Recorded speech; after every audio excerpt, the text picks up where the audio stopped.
జగన్ని విలన్ని చేయడంలో గత 5 ఏళ్లలో గట్టి కృషి చేసి Eenadu Andhra Jyothi no doubt happy perfect success. దాని కారణంగానే తెలుగుదేశం కూటమి ఘన విజయం సాధించింది. బట్ ఇప్పుడు అవే పత్రికలు చంద్రబాబు గారికి శాపమవుతున్నాయి. ఏంటి? వాళ్ళు ప్లస్ సోషల్ మీడియా కలిసి బాబు గారి ఎటు చూసుకోవాలి. ఇప్పుడు పత్రికలు కానీ వీళ్ళు కానీ ఏదైనా ఒక సామెత ఉంటుంది, చెడుని చెవులో చెప్పు, మంచిని అరిచి చెప్పు అంటారు. ఇక్కడ అధికారుల బదిలీల వ్యవహారమో లేకపోతే చాప కింద నీరులా చేయాల్సినటువంటి పనిని ఒకవేళ తేడా చేస్తే బాబు గారికి విడిగా నోటీసులోకి తీసుకెళ్ళాలి. అవి పత్రికల్లో హైలైట్ చేస్తున్నారు.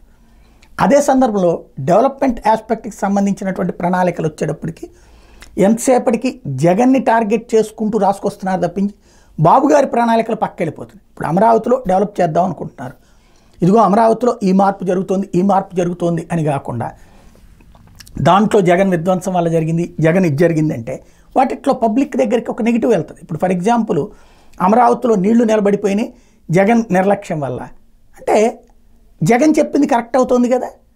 ఒక కన్స్ట్రక్షన్ అండర్ కన్స్ట్రక్షన్లో ఉన్న దాని దగ్గర ₹1,00,00,000 పెట్టి నీళ్లు తోడించాల్సిన పరిస్థితి వచ్చిందంటే అది వాల్యుబుల్ పాయింట్ అవుతుందా? సరే, జనాలకు మనం అబద్ధం చెప్పచ్చు, అర్థం కాని వాళ్ళకి. కానీ ముఠా మేస్తులకు కూడా తెలుసు ఆ లెక్క, ముఠా కూలీలకు కూడా తెలుసు నీళ్ళు ఎక్కడ నిల్వ ఉంటాయి అన్నటువంటి. అంత నీళ్లు తీయాల్సి వచ్చే పరిస్థితి వచ్చిందంటే అది పనికిరాదన్నటువంటి తెలుస్తుంది. ఇది రాయాల్సిన అవసరం ఉందా? ఇదిగో టవర్లకి ఐఐటి నిపుణులు వస్తున్నారు, లేకపోతే అద్భుతమైనటువంటి ప్లాన్ చేస్తున్నారు చంద్రబాబు గారు అని చెప్పుకుంటుంటే ఓ పాజిటివ్ అవుతుంది. జగన్ని విలన్ని చేసి చూపించాలనుకుని ఇక్కడ లోపాన్ని ఎత్తి చూపెడుతున్నారు. అట్లాగే ఇసుక వాటిట్లో జగన్ తవ్వింది పట్టరండి అన్నారు అనేది చూపుకొస్తున్నారు. కానీ ఇప్పుడు ఎదురైనటువంటి అంశాలకు సంబంధించినటువంటి లోపాలని సరిచేసే ప్రయత్నం చంద్రబాబు ఏం చేస్తున్నారు చెప్పట్లేదు. అట్లాగే పరిశ్రమలకు సంబంధించి పరిశ్రమలు జగన్ అన్ని వెళ్ళగొట్టాడని చెప్పుకొస్తున్నారు. కానీ చంద్రబాబు ఇప్పుడు ఏ ఏ పరిశ్రమల వాళ్ళతో మాట్లాడారు, ఎవరెవరు ఏమంటున్నారు, ఎందుకు అంటున్నారు, అది కదా కావాల్సింది.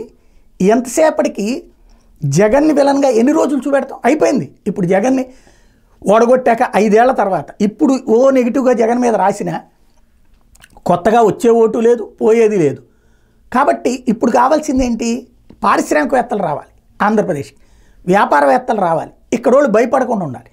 దానికి ఇదిగో ఇంత మంచి జరుగుతోంది, ఇంత మంచి జరుగుతోంది, ఇంత మంచి జరుగుతోందని ప్రొజెక్ట్ చేసుకెళ్ళాలి.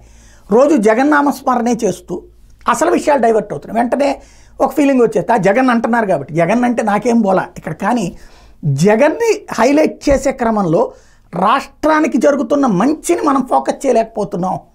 నేనైతే క్లియర్గా ఉన్నా, అమరావతిలో ఇది వస్తుందంటే వస్తుందని చెప్తున్నా, ఏమేమి వస్తుందో అది వస్తుందనే చెప్తున్నా, చెడతన వాటి చెడతంది చెప్తున్నా. పోనీ అలాగే చేసినా బాగానే ఉంటుంది.